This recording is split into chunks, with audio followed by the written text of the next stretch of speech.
On parle de minerais. On parle de coltan, d'or, de cobalt. On parle de guerre sans fin, de villages brûlés, de colonnes de réfugiés fuyant sous un ciel de cendres. Mais il y a une autre guerre. Une guerre plus silencieuse.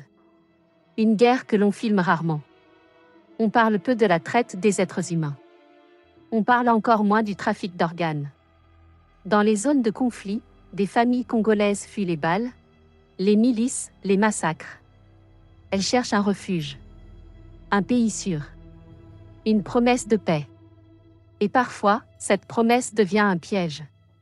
Des organisations qui prétendent offrir protection, visa, adoption, assistance humanitaire, se révèlent être des réseaux d'exploitation. Des enfants disparaissent. Des mères ne revoient jamais leurs enfants. Des familles entières s'évaporent dans le chaos. Des millions de Congolais ayant fui leur terre sont aujourd'hui portés disparus. Des noms effacés.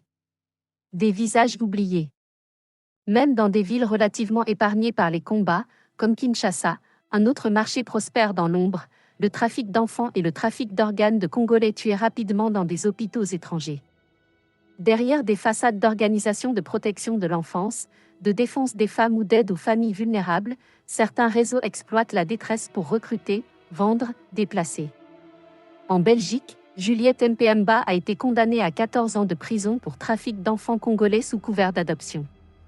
Derrière les dossiers administratifs et les sourires officiels, il y avait des vies brisées. Jeffrey Epstein Steel.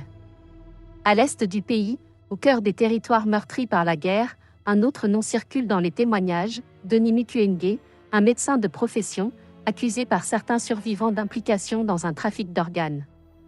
Des accusations qui illustrent l'horreur d'un système où même la blouse blanche peut devenir un masque. Combien ont disparu? Combien d'enfants arrachés à leur terre? Combien de corps réduits à une marchandise? Le Congo a perdu des millions des siens, dans le fracas des armes et dans le silence des réseaux clandestins. Il est temps de regarder cette réalité en face. Il est temps d'en parler. Il est temps d'y mettre un terme. Car le peuple congolais mérite la vie. Le peuple congolais mérite la paix. Le peuple congolais mérite le bonheur.